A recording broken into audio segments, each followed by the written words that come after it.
Salut les amis, bienvenue pour une nouvelle vidéo de Happy Games Factory en partenariat avec les dingues de jeu. On est à la maison. Je vais vous présenter rapidement les gens qui sont autour de cette table. On est là ce soir pour parler d'un nouveau mode de jeu qui s'appelle Eden Burnout. Ok. Donc vous connaissez certaines des têtes, hein. Vous connaissez Mo, le patron. J'ai cru que t'allais me taper. Vous connaissez Julie qui travaille chez Happy Games Factory, patronne. la patronne. Il y a des têtes que vous connaissez aussi. Vous connaissez Pierre-Guy. Peut-être que certains d'entre vous connaissent Minus, mais en tout cas, même si vous ne l'avez pas vu physiquement, vous avez forcément joué à un de ses scénarios, à une de ses missions, parce que c'est un des membres les plus actifs de la communauté Eden. Je fais pas mal de missions multijoueurs. Mission multijoueur, les caisses, t'en as plusieurs à ton actif. Donc c'est un plaisir de t'avoir à la maison ce soir. Donc on va vous parler de Eden Burnout. Donc qu'est-ce que c'est? Allez, j'interviens là. Ouais, Là, j'interviens.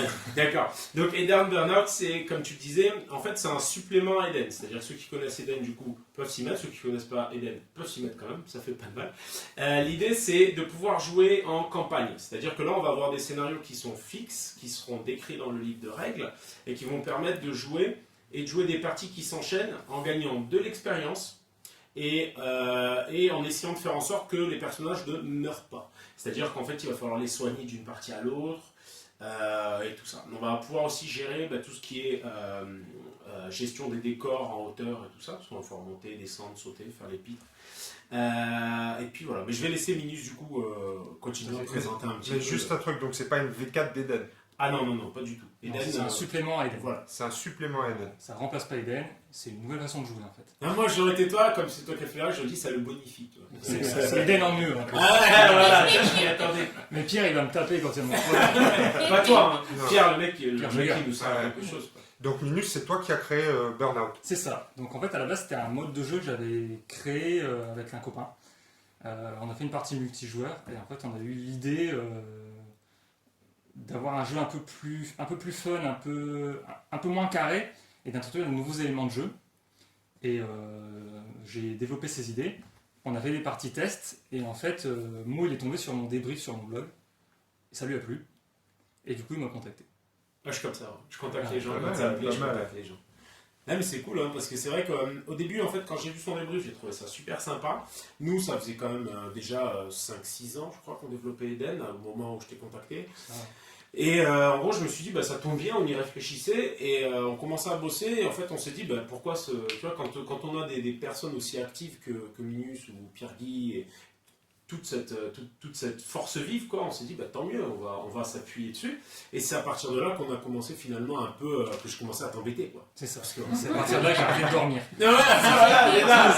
parce que pour toi, c'était quoi la différence entre le faire de façon un peu casual, en te faisant plaisir, hein, parce que une grosse base de la mécanique était déjà là, et le moment où justement je t'ai dit, est-ce que ça te dit de passer à la version supérieure? En fait on professionnalise le truc en fait. C'est-à-dire qu'à la base, moi c'était une idée avec des potes. Moi je m'étais fait. Déjà, il a plus de potes. C'est ça. Parce que, à force que je demande de tester, ils sont tous barrés. Voilà, ils jouent au Go et aux échecs maintenant. Et en fait, surtout ce qui a apporté, c'est que j'ai accéléré le développement du truc. Ce qui était à la base une idée un peu comme ça, que je développais par-ci par-là, je m'y suis mis un peu plus régulièrement. Entre-temps, Mo il a commencé à me demander des missions multijoueurs. 1, 2, 3, 4 d'un coup. Moi j'y connais si ça plaît. C'est ce que je veux dire. Et ça, C'est ça. Après, il y a Pierre qui met ça dans ses vidéos, ça marche, alors du coup, il m'en redemande plus. Voilà. Et voilà, ce qui est cool, c'est que du coup, je me suis dit, je vais faire ça, puis du coup, il y aura un vrai matos derrière, donc du coup, ça motive aussi, quoi. C'est vrai que les premières questions que m'a posées à l'époque, je me rappelle, tu me disais, mais qu'est-ce que tu veux qu'on en fasse? Est-ce que tu veux qu'on sorte juste un PDF, un truc un peu light? Et c'est vrai qu'on n'a pas l'habitude de faire ça comme ça avec Happy Games. Ouais. Et du coup, ce qui a fait le déclic aussi, c'était la possibilité de pouvoir faire des bâtiments en 3D, la possibilité aussi de proposer des tuiles en gros qui te permettent de mettre en place le jeu rapidement. Et du coup, on fait appel aussi, on a fait appel à Rémi Bostal pour les tuiles, on a fait appel à tous les gens qui bossent avec nous, quoi, Happy Games Factory, pour rendre finalement le bébé encore plus abouti. Et c'est là d'ailleurs que Pierre-Guy intervient. Ouais, voilà, c'est ça. Pierre-Guy a transformé mon fichier Word très très sexy en quelque chose d'à peu près vendable. Bon, voilà. C'est ça. Voilà, ouais, c'est ça, un fichier Word où il fallait déjà compartimenter les éléments et les informations en fait. Donc à la base, Mo m'a juste demandé de faire une mise en page claire pour la lecture, Ça pour part envoyer au toujours de là. bêta-testeur. Voilà. Ça part de là, on commence par rendre service et puis... Pourquoi je suis dans l'aventure là? Oui, C'est voilà, comme dans le qu'est-ce jeu que de je rôle, fais tu là vois. C'est comme dans un jeu de rôle, ça part trop d'une histoire à la con, et à la fin t'es une équipe de 5 comme ça, mais qui voilà, marche, mais on Tu sait commences pas dans un faire. bar et puis tu finis derrière à chasser des licornes, quoi. C'est ça. C'est ça, c'est une Non, voilà, belle donc licorne. c'était quand même super à faire. Quoi, Ça a été sport. C'était sport, il y avait beaucoup de choses à créer quoi, au niveau des cartes, il y avait des nouvelles cartes à créer, donc en restant dans la logique graphique en fait, d'Eden, mais en inventant des nouveaux types de cartes. Donc, Bah, là-dessus, je t'ai bien fait chier. ouais, il y a pas mal d'allers-retours. Ça, il y c'est avait des obligé. trucs. Moi j'ai bien aimé, il y a eu plusieurs fois où je t'envoyais un truc, tu me dis non, ça va pas, on fait comme ça, comme ça, comme ça. Il y a eu 12 versions, et à la fin, tu dis ou alors on fait comme ci, comme ça, comme ça. Je t'ai envoyé ma première version 12, et tu dis ouais, c'est parfait.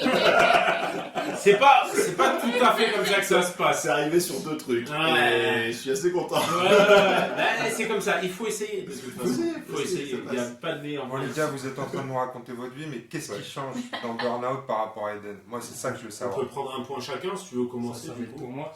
La première chose que je voulais, c'était une mise en place des parties qui soient plus simples.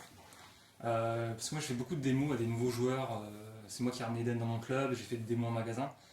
La mécanique, les gens ils pigent vite. Par contre, ils sont paumés, c'est avec les cartes missions, les cartes tactiques, les PS et tout, ça, ils sont largués. L'idée, c'était de faire des scénarios qui sont simples à mettre en place. De là est venue l'idée des dalles de jeu. Je sais pas si on peut en parler maintenant. Bien sûr. Donc en fait, sur chaque dalle de jeu, on va voir ici, il y a des petits repères rouges. Donc, sur chaque dalle, ils sont placés aux mêmes endroits. Et simplement, en pivotant les dalles de jeu, on va changer l'emplacement de ces repères. Et c'est eux qui vont servir à placer les objectifs, les zones, etc. Ça change les scénars. Et ça change les scénarios. Voilà. Donc juste en pivotant les 4 dalles d'une façon ou d'une autre, on a toutes les mises en place de tous les scénarios qui sont possibles. Et là on a une table de 60 par 60, mais j'ai vu sur certains scénars que tu peux avoir des dispositions des dalles assez originales. Voilà. Ça ramène un autre élément, c'est que du coup on peut mettre les dalles pas forcément en carré, on peut mettre les peux dalles les mettre en en ligne, L. en S, en T, et faire justement des choses qui changent d'Eden. La mécanique du jeu reste la même, mais ça apporte une originalité au jeu en fait. Très cool, donc des dalles, des éléments de décor en 3D. C'est ça. Ouais, les éléments de décor, ça a été un truc un peu sport à la base, et on est super content parce que du coup là on commence à avoir un résultat qui est assez probant en termes de montage, de mise en place. Donc Rémi a pensé tout le système de base, et ensuite derrière on s'est mis en recherche d'un fabricant. D'ailleurs je tiens à remercier Azeo, c'est ça, tu te rappelles? Ouais, qui nous a aidé à mettre en place le prototype du jeu. Azao. Azao. Et qui nous a aidé à mettre en place le prototype du jeu, et du coup là on approche de sa forme définitive. Que ce soit au niveau du plateau, des décors, du matériel, des accessoires en plus qu'il y aura dedans. Donc là on est assez content. Après, quitte à parler encore du système, moi il y avait un truc qui me paraissait vraiment primordial, c'était le fait de pouvoir jouer de campagne en campagne et garder la même bande. Donc on peut commencer avec un jeu de 100, 200, 300 points, mais on garde les mêmes combattants tout au long de la campagne. Donc après ça va être à nous, en fonction de ce qu'on gagne sur le terrain, quand on fouille les caisses, de finalement ou de les soigner ou de les laisser au repos d'une partie sur l'autre, ou tout simplement de les sortir un maximum pour qu'ils survivent à plus de parties et qu'ils puissent gagner en fait finalement des XP quoi. Moi, c'est un des trucs qui m'a plu dans les premières parties qu'on a pu faire en test, c'est le fait de pouvoir sortir une grosse bande. Ouais. Ça, c'est bien. c'est peut-être ce qu'on appelle le syndrome de 40K. Mais j'adore jouer à Eden et j'adore le format escarmouche. Je trouve que ça tourne vachement bien, mais j'aimerais de temps en temps pouvoir sortir 200-300 points comme ça et écraser mon adversaire. Là, tu peux. Maintenant, je peux. Sauf que ton adversaire, en contrepartie, quand même, il va avoir Des accès compensations. à des compensations. Des compensations. Donc, on peut vraiment venir avec sa bande et aligner ce qu'on veut, ça. en fait. Ça revient un peu dans l'idée aussi de ce que j'ai dit tout à l'heure sur les débutants, c'est-à-dire que même si on a une bande qui n'est pas finie de peindre, on peut jouer à 50 points contre quelqu'un qui a 100 points parce qu'il a une bande complète. Ou comme toi, tu peux jouer, tu dis, je vais jouer avec mes 300 points contre Mo qui a 100 points. Ouais. Et en fait, il y a un système d'équilibrage du Ou jeu. même contre celui qui a 50 points. Même comme ça. contre celui qui a 50 C'est points. bizarre. Mais le truc, c'est que les compensations, elles sont pas mal aussi. Donc, C'est ça, t'as il y a des du- compensations assez énormes. Et ce qui est cool aussi, c'est que pour un joueur débutant et qui n'a pas forcément 200 points d'entrée de jeu, il va pouvoir compléter sa bande au fur et à mesure et faire ça. grossir sa faction. Ça, c'est cool aussi, je trouve.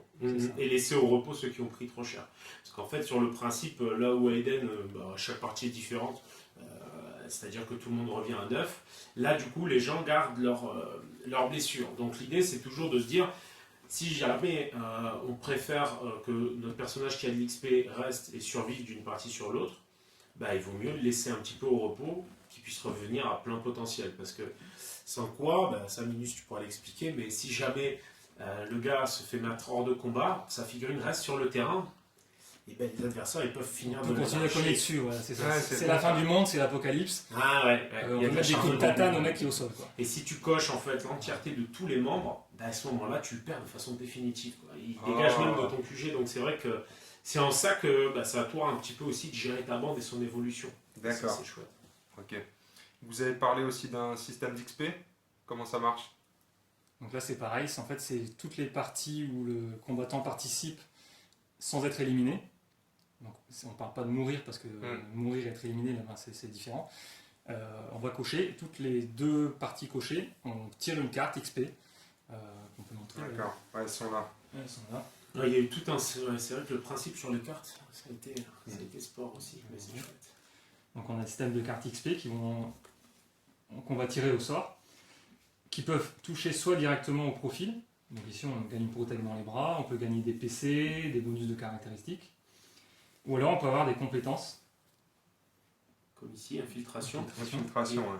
Et donc chaque gain d'XP va avoir un coût associé, donc ça s'ajoute au coût du combattant. D'accord. Et ça, c'est pas choisi, c'est tiré aléatoirement, C'est tiré d'accord? aléatoirement, donc il y aura plusieurs pioches, et donc on va tirer alternativement d'une pioche à l'autre. Et, Et on va pouvoir tantôt gagner des compétences, tantôt des gagner des caractères. D'accord. La question que je voulais te poser aussi, c'est au niveau du nombre de points. Est-ce que finalement, il suffit d'avoir fait 2 parties pour pouvoir piocher une carac qui va valoir 10 points? Ou est-ce que finalement, est-ce que c'est classé par nombre de points? non, c'est aléatoire. C'est On a purement voulu que ce soit aléatoire. D'accord. En fait, ça reprend un peu l'idée de la mission multijoueur des caisses, qui est issue du développement de Burnout d'ailleurs. Le but, c'est de rajouter, c'est pas de faire un jeu qui soit hyper équilibré, orienté tournoi, c'est vraiment fun.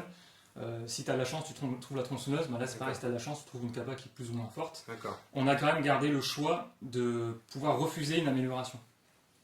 Ok. Par exemple, un tireur qui a une capacité de combat, on peut dire, bon bah, ça m'intéresse pas qu'il prenne plus 15 points, quelque chose qui lui sert à rien, donc on peut la refuser. D'accord. Mais moi, j'aimerais bien avoir infiltration sur suc. Et ben, faut que tu joues beaucoup pour tomber dessus.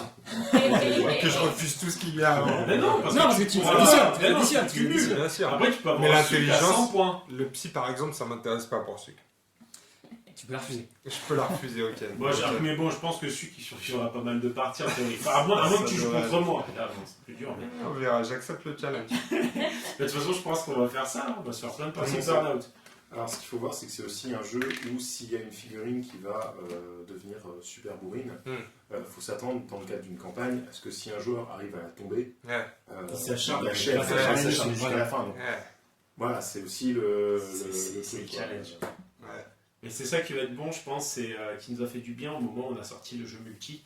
C'est que c'est vrai qu'Eden, c'est un jeu qui tourne super bien, ça fait un paquet d'années maintenant, et c'est un jeu qui tourne très bien en tournoi et tout ça. Et là, ça nous réouvre les portes du jeu beaucoup plus casual, mais voilà, avec l'assaut pour sortir une campagne sur 6 mois, ben, c'est ça. nickel, quoi. Donc Ouais. pour ça, c'est très très Et très en cher. plus, ce qui est très intéressant dans le système des points qui n'ont pas à être équivalents dans les parties, c'est qu'on peut lancer une campagne en commençant juste avec un starter et en rajoutant régulièrement 1 ou 2 figurines seulement. Voire même, comme il Et, disait au début, à 50 points. Ouais, même tu à vois. 50 points. Tout en commençant à peut peindre son commencer starter, tout petit, c'est voilà. ça. On peut commencer vraiment tout petit et ajouter au fil de la campagne, puis on va pouvoir recruter des nouveaux combattants aussi avec les gains pendant les parties. En Donc ça, parlant de c'est gains, très sympa. là, je vois, parce que j'ai le matos devant les yeux, là, je vois qu'il y a de l'argent, là. Ouais, Des caps. caps. Alors à Des quoi caps. ça sert, ça? Tu les gagnes à chaque Alors partie en aussi? fait, on gagne des caps avec les points de victoire de chaque scénario. Et on gagne aussi des caps avec les caisses. Donc maintenant, quand tu fouilles une caisse dans Burnout, tu pioches des équipements comme dans la mission multijoueur et tu pioches aussi des caps. Donc si tu as de la chance, tu as des caps. Et si tu n'as pas de chance, tu n'as que dalle. D'accord, donc ça c'est aléatoire aussi. Ouais. Voilà, tu peux Ah trouver que dalle.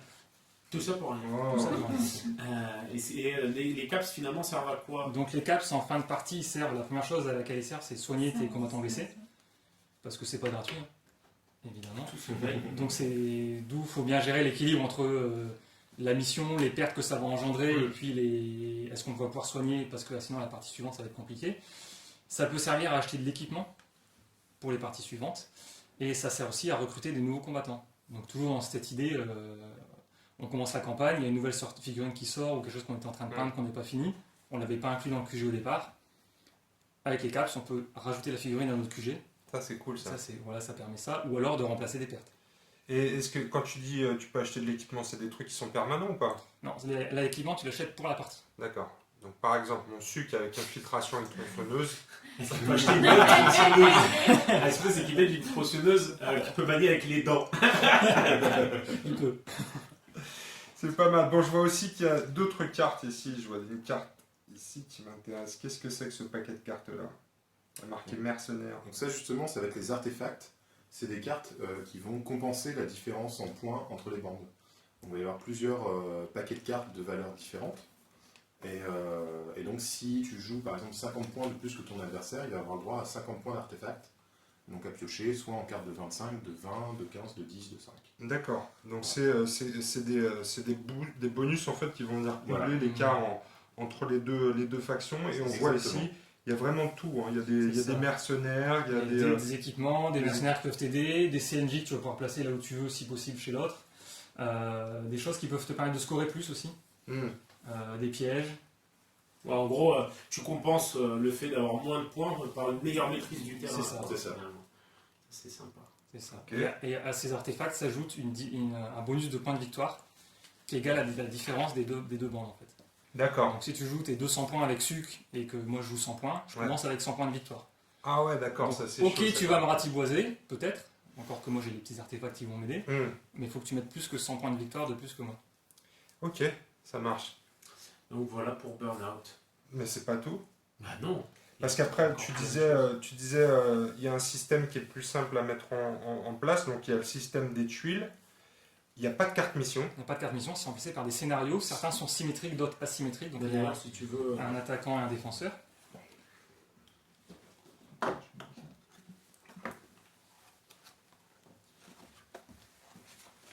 Donc magnifique mise en page de Pierre-Guy, Ah, au pire. à préciser. Voilà, donc là on a deux exemples de scénarios. Donc ici on a un scénario qui est symétrique. D'accord. Donc on a la mise en place, donc on voit les dalles, on a les caisses qui sont placées dans lesquelles on va pouvoir fouiller, on a les outils qui sont placés, donc à chaque fois c'est placé sur un des points rouges qu'on a vu précédemment. D'accord, qui sont Ils prépositionnés sont sur les dalles. positionnés, donc il n'y a rien à mesurer, il y a juste vraiment à poser mettre les dalles comme elles sont sur le plan et puis placer les objectifs. Les zones de déploiement, les conditions du scénario, les conditions de victoire, et puis une petite intro ici qui présente le pourquoi du comment. C'est important. Et ça rajoute une trame narrative et j'ai essayé de faire en sorte que les scénarios, Se suivent. au fur et à mesure qu'on avance, se suivent. D'ailleurs, on commence la campagne dans une zone où il n'y a pas de bâtiment, c'est un peu morne plaine. Et on cherche justement cette zone de ruines. D'accord. Et les scénarios ensuite, avec les ruines, sont à la suite de la campagne. En fait. D'accord. Et donc ici, on a un scénario asymétrique, donc on a un attaquant et un défenseur qui ont chacun un rôle différent. Ok, très clair. Tu disais aussi tout à l'heure qu'au niveau de la mise en place simplifiée, il n'y avait pas de carte tactique. Donc là, c'est un. Ça, c'était une réponse Je génial. m'attendais à une question. Non, Je m'attendais à une non, question mais derrière. j'irai jusqu'au bout. Non, Voilà, j'irai jusqu'au bout et je vous emmerde. oui, c'est ça, je vous emmerde et j'irai jusqu'au bout. C'est bien, t'as bien. Non, mais tu sais, écoute, t'as pas besoin de te justifier. J'avais une question derrière. Je pense que la réponse était très claire. Non, Moi, j'aime pas les cartes tactiques. C'est ça. Et du coup, il y a une compensation pour ceux qui d'habitude jouent avec des cartes tactiques ou pas? Alors, il n'y a pas de carte tactique pour une question de simplicité de mise en place et de présentation du jeu, notamment aux débutants. D'une certaine façon, c'est un peu compensé par ce qu'on va trouver dans les caisses, qui restent des bonus, etc. Bien sûr. Et les artefacts. Donc, au final, il y a quand même moyen d'avoir pas mal de bonus dans tous les sens. Tu vas jouer sur plutôt les artefacts plutôt que sur... En fait, si on fait la différence entre Burnout et le mode classique d'Eden, c'est qu'à Eden, plus tu vas planifier ce qui va se passer, tu vas chercher ta mission, tu vas chercher tes cartes tactiques et tu vas essayer de faire en sorte par rapport à ce que le joueur en face te propose. Ici, c'est plus un jeu de réaction où tu vas t'adapter au scénario, à qu'est-ce qu'il va y avoir dans les caisses, à qu'est-ce que vont faire les CNJ, parce qu'il y a plusieurs scénarios qui incluent des CNJ. Qu'est-ce que tu vas avoir comme artefact ou pas, selon si tu as plus de points que l'autre ou pas. Comment va se passer la partie selon ce qui s'est passé à la partie d'avant. En fait, c'est plus de la gestion sur le terrain de ton groupe armé que tu vas faire évoluer. C'est plus un jeu de réaction en fait. En gros, c'est plus un jeu de gros bœufs. Sur chaque... Non, pas vraiment. Il y a quand même des objectifs, voilà, des choses très précises. Je disais ça en pensant en Pierre, tu sais. C'était pour que lui, en fait, tu vois, voilà, là, on le voit pas parce qu'on voit pas le dessous, mais il a une demi-molle. Ouais, c'est 18 ans et plus, non? Parce que, ouais, ça va, ouais. On peut dire ce qu'on veut. Parce qu'en plus, sur chaque mission, à chaque fois, il y a les caisses. À chaque fois, les caisses. Ça fait plaisir. Ah oui, parce que ça... un cadeau. Tu vas aller récupérer des caps à foison. Disons que j'aime bien le côté un peu surprise. Voilà, c'est ça. C'est ça qui est bon sur Burnout. J'aime bien, et ça oblige aussi à une certaine forme de dynamisme. C'est ça. Ouais, et puis il faut s'adapter. C'est un peu comme les scénarios course à l'armement dans Worms. Bah oui, c'est ça, Ouais, en fait. c'est exactement Mais ça. oui, ça a le côté rigolo. Tu te dépêches un peu d'aller vers la prochaine caisse parce qu'il y a des chances que tu trouves du bon matos dans les caisses. Ah, bon voilà, c'est fini. C'est C'est l'heure. On va manger. Donc alors on a dit, il y a les dalles, les décors. Alors justement les décors c'est important parce que dans les règles d'Eden de base, il n'y a pas la gestion des décors. Est-ce que dans Burnout, on explique justement comment est-ce qu'on grimpe, comment est-ce qu'on En saute? fait, les règles dans le livre de règles d'Eden, il y a des règles pour certains décors qui sont un peu des décors préconstruits. Au final, quand tu regardes en mode tournoi ou même les gens quand ils jouent en club, les décors c'est juste des zones qui bloquent les passages et qui bloquent ou pas les tirs. Au final, c'est joué comme ça, c'est simple, c'est intuitif, tu te poses pas la question, tu joues toujours comme ça et tout le monde joue pareil. Ici, je voulais ajouter un peu de jeu en 3D. Avec la gestion des étages, pouvoir monter, pouvoir sauter, pouvoir passer au-dessus d'un trou. Et du coup, j'ai voulu faire les règles qui soient à la fois assez simples à mettre en place et aussi qui puissent s'adapter facilement à toutes sortes de décors. Parce que c'est assez facile de créer des règles qui sont spécifiques à des décors, mais il suffit que le joueur n'ait pas les mêmes décors chez lui et puis il se retrouve coincé. Donc là, le set de règles est volontairement assez simple et pas trop punitif, il encourage franchement à les monter en fait. Ouais. Clairement, toujours dans l'idée de rester dans un jeu dynamique, moi je veux que les gens ils grimpent, je veux que les gens ils sautent, je veux que les gens ils fassent une charge plongeante sur le mec qui est en dessous et qu'il lui déboîte la tête. Comme dans tous les bons films d'action. C'est ça. C'est ça. Et puis on a eu l'occasion de le play-tester, ça se dit ça ou pas? Ouais, On a eu l'occasion de le tester pendant les fameux Happy Games Day. Happy Games Factory Day. Et il y a eu un retour très positif. Il y a aussi des retours avec des feedbacks sur les règles, etc. Est-ce que vous avez écouté ou pas? Non. Non. Mais écoute, t'as pas besoin de développer non plus. Non, c'est faux. J'ai noté toutes les remarques que j'ai eues pendant le week-end.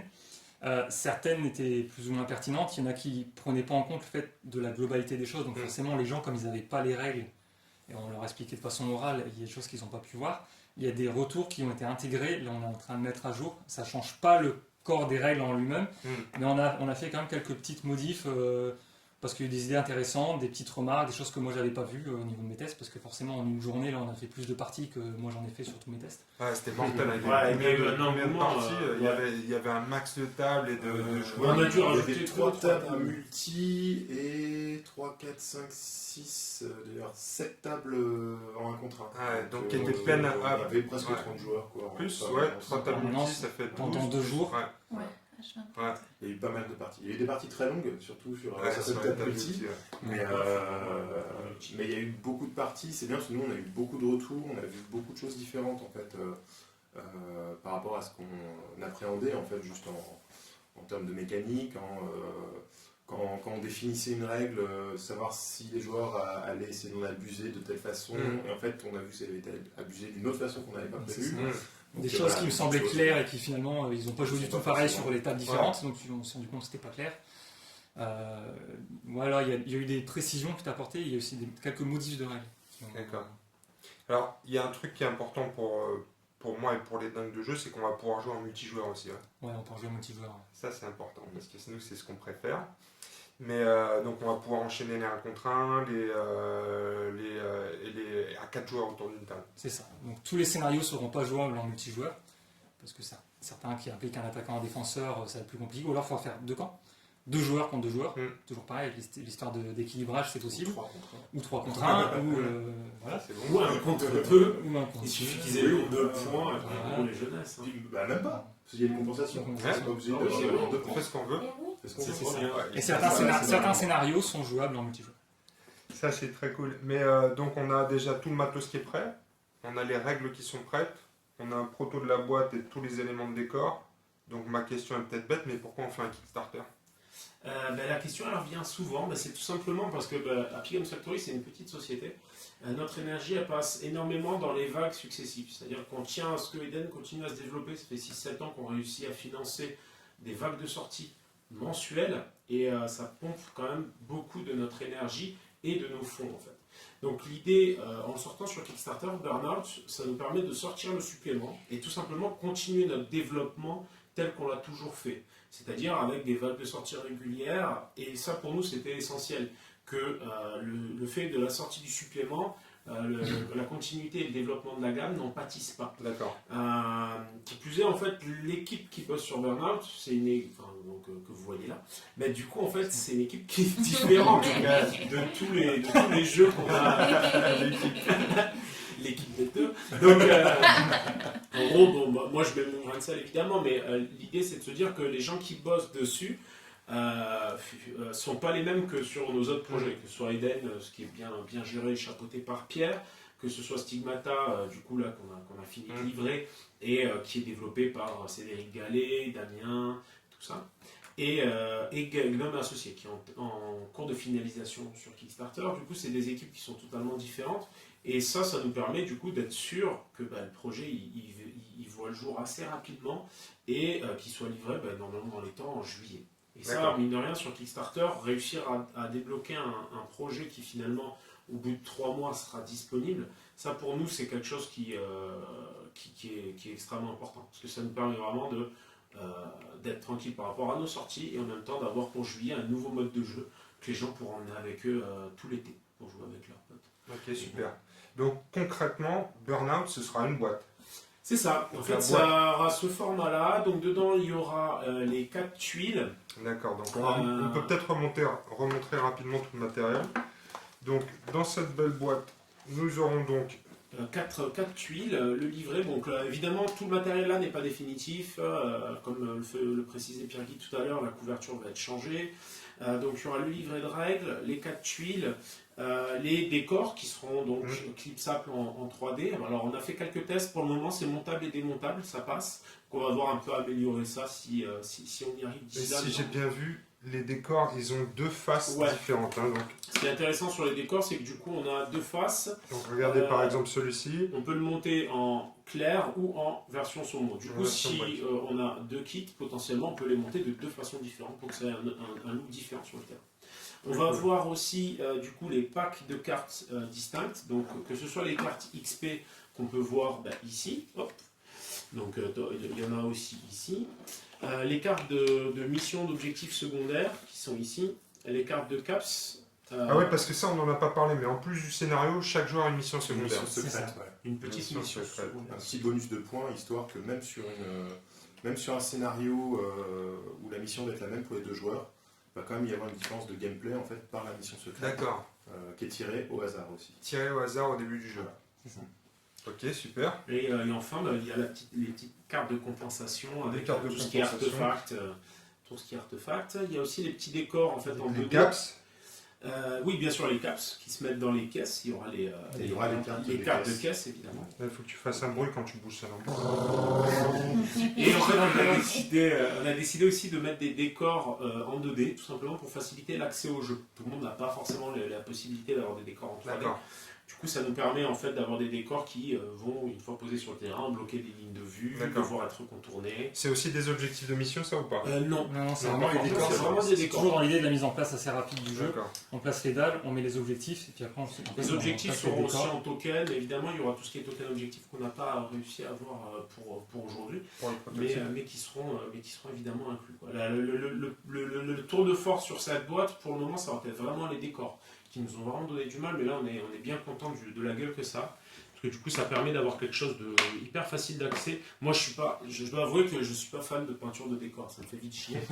Et du coup, j'avais vraiment envie de quelque chose qui soit monté, prêt à jouer, qui fonctionne, qui soit coloré. Donc là, je suis assez. Là, c'est ça, c'est qu'en dehors des figurines qu'on doit avoir en amont, à l'ouverture de la boîte, on peut jouer tous les scénarios de Burnout avec tout ce qui est dans la boîte, quoi. Il y a C'est ça. le plateau, les décors, les bâtiments, les tokens pour tous les objectifs qu'il y aura dans les scénarios et toutes les cartes nécessaires, quoi. Donc, il n'y a plus qu'à ramener ses figurines et on joue à la sortie de la boîte. C'est ça.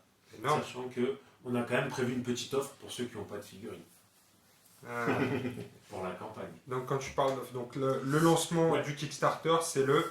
Le 6 avril, comme on a tous noté sur le beau t-shirt. Il faut que je garde. Donc voilà, Burnout, c'est lancement le 6 avril. Alors il y aura des offres, il y aura des early bird, mais sur une durée limitée de 24 heures sur le lancement, pour faire plaisir à tout le monde et aussi pour pousser un petit peu. Donc la boîte dans le commerce, elle sera vendue 45 €, là les offres. L'early bird commencera à 35, puis les offres de base seront à 39. Avec, après, on travaille énormément à proposer du contenu supplémentaire en stretch goal, D'accord. proposer des cartes d'équipement supplémentaires en stretch goal et plein de petites surprises qui seront dévoilées au moment du lancement du KS. Cool. En plus, on a un prototype, donc on va pouvoir commencer à faire quelques parties dessus. Non mais grave, c'est le but. Non mais grave. On va s'en donner à cœur joie et on va essayer de... On va tester le potentiel de ce jeu. Ah bah ouais, je vais t'éclater Tout avec le mes jokers. potentiel. Ouais, mais ça c'est une autre histoire. Ça, on filmera tout, T'inquiète, on tu verra. verras quand je vais monter en hauteur, un petit bonus de tir là.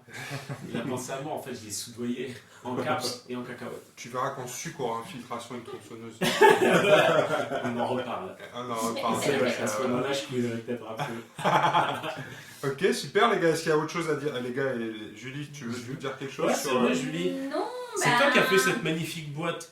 Oui, Julie, c'est vrai. Julie s'occupe de toute la partie identité visuelle aussi, des boîtes, etc. Ouais, en plus, Ouais, de s'occuper bah, en de- fait, j'ai appris beaucoup avec tout ce que vous avez dit là maintenant, donc tant mieux. Et puis, maintenant pris que. des notes Non, je t'avoue que non, mais ça fait des semaines que je demande à Maud d'avoir les cartes sur mon ordinateur. Je les ai pas, et au moins là maintenant je peux les voir. Donc, je- C'est ça le tac en direct. C'est parce que c'est compte pas à à vous eux qu'il faut les quoi. demander, c'est à moi. ouais. C'est moi qui le donnera jamais. Merci. Mais cela dit, c'est en toi qui fait, l'as demandé. Mais pourtant, je dis à tout le monde, arrêtez de me demander des trucs. ah oui, bon, Demandez à tous tu les gens m'avais qui pas votent dit, tout, bordel. tu m'avais pas dit. Ok, Non, mais- cool. Mais bon, maintenant que j'ai nourri tout le monde, vous allez pouvoir. Ah oui, c'est vrai qu'on a bien mangé avec chez Julie. Les Merci, Julie, Julie. elles étaient folles. Est-ce qu'on a oublié de dire quelque chose sur Burnout? Bah, j'ai l'impression qu'on est À bien. part que c'est génial. Écoute, moi franchement, j'ai testé le système de jeu parce que je n'ai absolument pas participé à la création du système, mais je l'ai testé, je l'ai découvert au moment des Happy Factory Days. Je le trouve extraordinaire. Moi, ça me rappelle des jeux auxquels j'ai joué il y a longtemps et qui m'ont vraiment fait kiffer. Je pense à... pas de marque. Non, je pense à Necromunda. Je pense à On peut le Necromunda, dire. on peut le dire, moi ça a été pendant longtemps un de mes jeux préférés. Et dans l'univers d'Eden, je trouve ça juste formidable, quoi. Bah, en même temps, on est dans du post-apo, donc on C'est peut se ça. faire plaisir. Il n'y Post-apocalyptique, a pas de limite. les expériences, les morts violentes, les scénarios, on va vraiment pouvoir sortir beaucoup de matos de temps en temps, donc je pense qu'on va se régaler. Et du multijoueur en plus. Tellement de le peuple, exactement. Ouais. Bon bah écoutez, il n'y a plus qu'à se mettre au taf les gars, on va se faire de toute façon des parties d'initiation avec démo, hein. C'est prévu dans les jours qui viennent, donc restez en ligne et n'oubliez pas de pledger Le 6 avril. et C'est marqué sur les t-shirts le 6 avril, tous sur mon Kickstarter et bim, on investit. En tout Ok. cas, merci de nous avoir reçus, Pierre. T'as Avec sûr plaisir. toujours autant. Avec plaisir.